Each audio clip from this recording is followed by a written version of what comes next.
বইমেলার দামামা বেজে গেছে। আমরা সকলেই জানি যে 22শে জানুয়ারি থেকে কলকাতা আন্তর্জাতিক বইমেলা শুরু হচ্ছে। এবারের দেশ হলো থিম কান্ট্রি হলো আর্জেন্টিনা।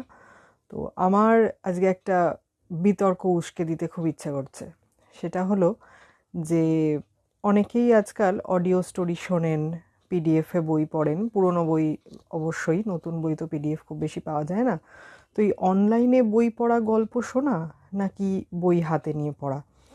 তো আমি নিজে একটু পুরনোপন্থী। আমার বরাবরই ছোটোবেলা থেকে আমি বইমেলার সঙ্গে খুব অ্যাটাচড। মানে যখন লেখালেখি করতাম না, বই পড়তাম শুধু, তখন থেকেই, মানে ছাত্র জীবন থেকে, স্কুল জীবন, কলেজ জীবন থেকেই আমি বইমেলার সঙ্গে ভীষণভাবে অ্যাটাচড।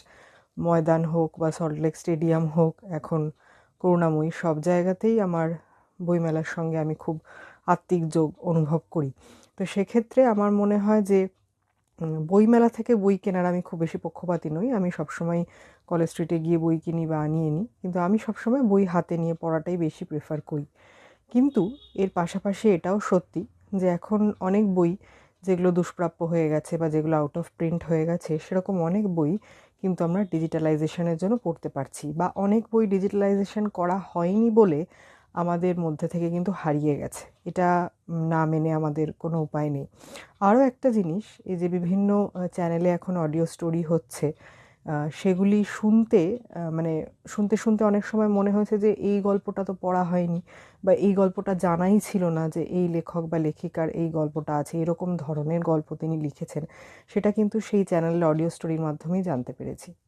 তো তাহলে আমরা যদি ভাবি দুটোকে পাশাপাশি, যে চিরাচরিত বই তো পাশে থাকছেই, মানে যেটা আমরা হার্ড কপি বই হাতে নিয়ে পড়ছি, বইয়ের গন্ধ পাচ্ছি নতুন বইয়ের, সেটা যেমন পাশাপাশি থাকছে, তার সঙ্গে সঙ্গে নতুনকে আত্মস্থ করে নেওয়া বা যুগের সঙ্গে তাল মিলিয়ে চলার জন্য আমরা অডিও স্টোরিও শুনতে পারি। অনেক জায়গাতে মানে অনেক অ্যাপ আছে যারা গল্প যারা লেখেন তাদের সেই গল্পগুলো প্রকাশ করে অনলাইন প্ল্যাটফর্মে। কারণ আমাদের তো এখন খুব ছোট ছোট বাড়ি প্রত্যেকেরই, মানে একটা পর্যায়ের পর বই সেখানে রাখা সম্ভব হয় না। আবার আমরা যে কম্পিউটারে স্টোর করে রাখি সেটারও একটা লিমিটেশনস আছে। তো সেই জায়গাতে এই যে অডিও স্টোরি আমরা শুনছি বা পিডিএফ পড়ছি বা অনেক জায়গাতে অ্যাপে আমরা গল্প পড়তে পারছি, সেটাও তো মন্দ না, সেটা একটা নতুন কিছুর স্বাদ দিচ্ছে। পাশাপাশি এটাও ঠিক যে আমরা নিজেরা এগুলো করছি, আর পরের প্রজন্মকে যদি আমরা বলি যে তোরা মোবাইল ধরিস না, কম্পিউটার দেখিস না, সেটাও ঠিক নয়। কোভিড পরবর্তী যুগে খানিকটা তো আমাদের তাদের ছাড় দিতেই হয়েছে। তো আমি যেমন সবসময় বলে থাকি যে পুরনো এবং নতুনের মধ্যে একটা সামঞ্জস্য রেখে আমাদের চলতে হবে, তো এক্ষেত্রেও আমি সেটাই বলবো যে আমরা হার্ড কপি বইও পড়বো, বইমেলাতে গিয়ে বই কিনবো। যারা দূরে থাকি, আমি তো আজকে দেখলাম যে আনন্দ থেকে একটা হোয়াটসঅ্যাপে মেসেজ পাঠিয়েছে যে আপনারা যদি অনলাইনে বই অর্ডার দেন, বইমেলা থেকে ডেলিভারি নিতে পারবেন, কোনো ডেলিভারি চার্জ লাগবে না।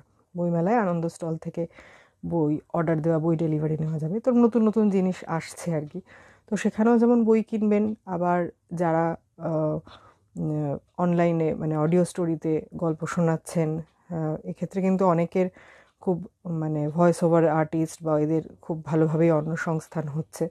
তো সেই গল্পগুলো আমরা শুনবো। আমরা দুষ্প্রাপ্য বই যেগুলো হারিয়ে যাচ্ছে, যেগুলো অল্প হলেও আর্কাইভ করা সম্ভব হয়েছে, সেগুলোও আমরা পড়বো। সেক্ষেত্রে আমাদের বাড়িতে জড়ো করে রাখতে হচ্ছে না অবশ্যই।